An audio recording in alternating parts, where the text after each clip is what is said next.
Hello and welcome. Thanks for stopping by today. If you're new here, my name is Susan and I share daily drawing progress videos. Today, we're doing something a little bit different, something that I think is truly timeless. Self-portraits. As you watch me work on this one, I want to talk about why self-portraits are such a powerful exercise for any artist, and why drawing the same reference photo multiple times is one of my favorite ways to grow creatively. Self-portraits might seem intimidating at first, like why would I want to stare at my own face for hours? But trust me, it's more than just a fun art project. It's a practice in observation, expression, and even self-discovery. So grab your favorite sketchbook, use a mirror or a reference photo, and let's get into it. Let's start with the big question. Why draw self-portraits? Why not just draw other people, still lives, or landscapes? For me, self-portraits are like an artist's secret weapon. They are accessible, personal, and can also be quite challenging. So let's break it down. First of all, I think one of the coolest things about starting any hobby is how accessible something can be. And the cool thing about self-portraits is that you don't need anything fancy to get started. Drawing yourself is always accessible to you. You don't need fancy equipment, fancy lighting, or fancy models. Your face is always available, whether that's a mirror, a selfie, or even just in your memory. I can't tell you how many times I've been stuck for inspiration and thought, you know what? I'll just draw myself. No scheduling models, no searching for the perfect photo online. It's just me, my tools, and a little patience. It's also a great way to build consistency in your own art practice. If you're struggling to figure out what to draw, a self-portrait is always a solid option. It also doesn't have to be your whole face. If you find that a little bit intimidating, you can start with just your eye, your nose, or your mouth. Make silly faces and see how your eyes will look different with each expression you make. When you draw your own face, you're not just replicating what you see, you're also learning how to see. For example, I never noticed the subtle asymmetry in my eyebrows until I started sketching myself, or the way shadows fall differently on each side of my face depending on the lighting. These are details you can only catch when you take the time to really observe. This skill, learning to see, isn't just about self-portraits. It translates into everything else you'll draw.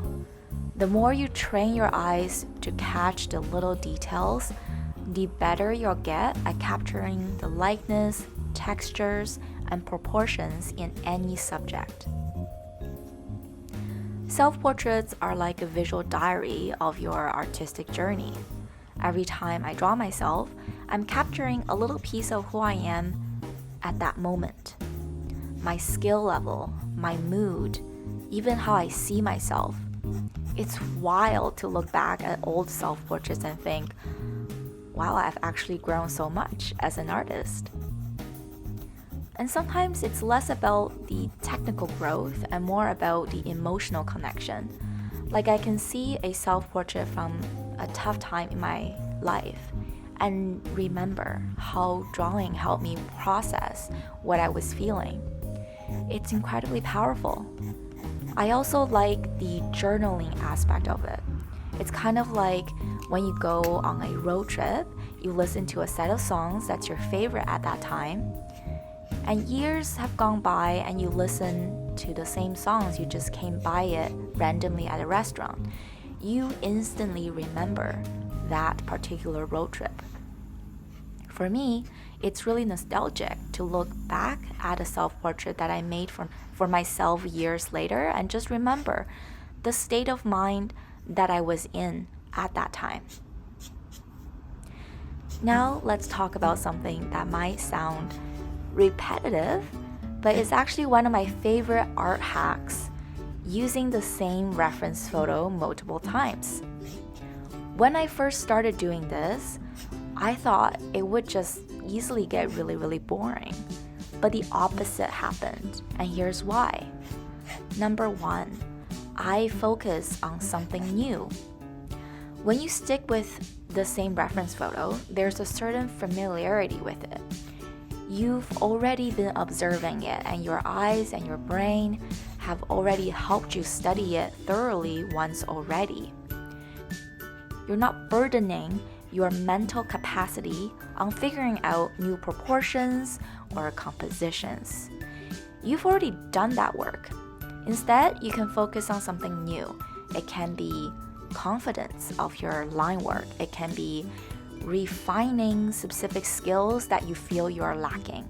Maybe you're working on smoother shading, more expressive line work, or nailing down the texture of hair. Each time you revisit that same reference, you're refining a new skill without starting from scratch. And number two is freedom to experiment. This is where things get fun. If your initial goal was to draw exactly what you saw, you aim to draw realism, you can then push yourself to try something completely different. Here, I started with a color pencil, and then I'm using some brush markers. But I've also drawn myself using acrylic and other mixed media before. Just each version taught me something new about the medium and my style. And the best part, it's a low-pressure way to experiment. You already know the reference works, so you can focus entirely on playing with technique or the tools you have on hand. And in this portrait that I'm drawing right now, I would say the other thing I'm trying to improve on is the confidence of my line work here.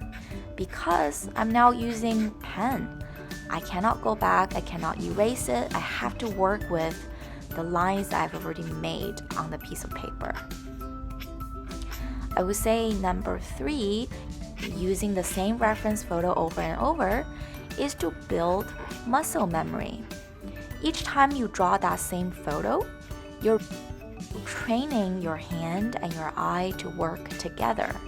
Over time, this muscle memory makes drawing easier, faster, and more intuitive. And honestly, it's just really cool to see how different each version looks, even though they're all based on the same photo.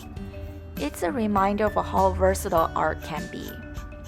There's truly no exact replica of one another. Each one of your drawings will be unique, and you're going to be going back to each one of these drawings and remember why you made the decision at that time.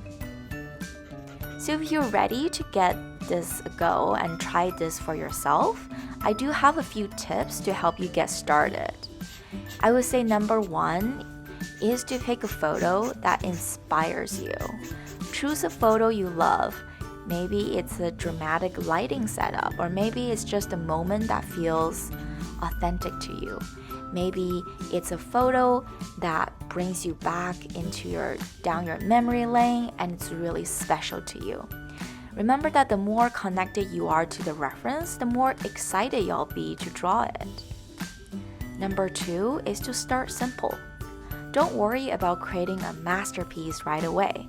Start with quick sketches to get the proportions down, like how I did in this video. I started with a pencil. I go back and I erase portions where I made a mistake on. So some of my favorite pieces are really start out really messy, and it could be really fast studies as well. Do a 5-minute sketch, a 10-minute sketch, and then a 20-minute sketch. Number three is to play with mediums. Try everything. Pencils, pens, markers, paint, whatever you have on hand. Whatever that gets you excited, something new that you pick out at the art supply store. Each medium has its own unique challenges and rewards, and experimenting with the new products that you have purchased is always a fun way to get you excited about starting to draw. Number 4 is to set goals for each version that you draw. With each attempt, focus on improving one thing. Maybe it's better shading, smoother lines, or trying a completely new style, or simplifying the shapes that you see from the reference photo. Setting small goals really helps you grow as an artist without feeling overwhelmed, which can be just leading to art block and all kinds of trouble. And number 5 is to be kind to yourself. Remember, this is practice. It's okay if the first one isn't perfect, or the second or the third. Just draw a new one.